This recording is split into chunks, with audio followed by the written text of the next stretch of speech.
We've got to stop thinking about people from our perspective and start thinking about people from God's perspective. And if anybody here today that probably didn't deserve from man's perspective to be given a second chance, anybody here today that did not deserve the opportunity to speak about Jesus and speak about his goodness and his mercy, I would argue that it would have to be Peter.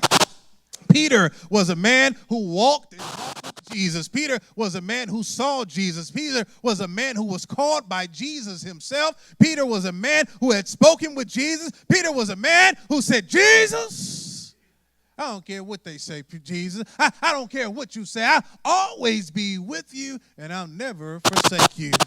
But Jesus said, Peter, when the rubber meets the road, you will rebuke me. You will deny me 3 times. And so in Luke 22:57, Peter, they said to Peter, aren't you the man that walked with Jesus? Aren't you one of his disciples? Weren't you with him? Didn't you see him? Weren't you there? And Peter said, woman, I do not know the man. Isn't that something that some people will tell you that they've got your back, that people will tell you that they're right there with you, that people will tell you that they've got you, but when you need them the most, you cannot find them? Isn't it good to know that when people turn their backs on you, that when people leave you, that God will never leave you nor forsake you? If Peter were held to our standards, Peter probably would have been stoned. Peter would have been cussed out. Peter would have been talked about. Peter would have been left for dead because Peter turned his back on Jesus.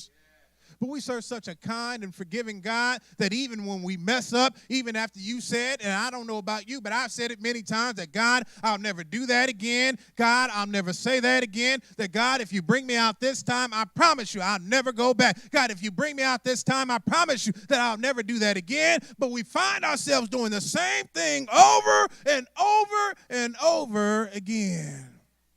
It's good to know that God is a forgiving God. It's good to know that God is a loving God. It's good to know that God is a kind God. It's good to know that God loves us in spite of what we've done. And so Peter was restored back unto God. But in John 21:27, the third time,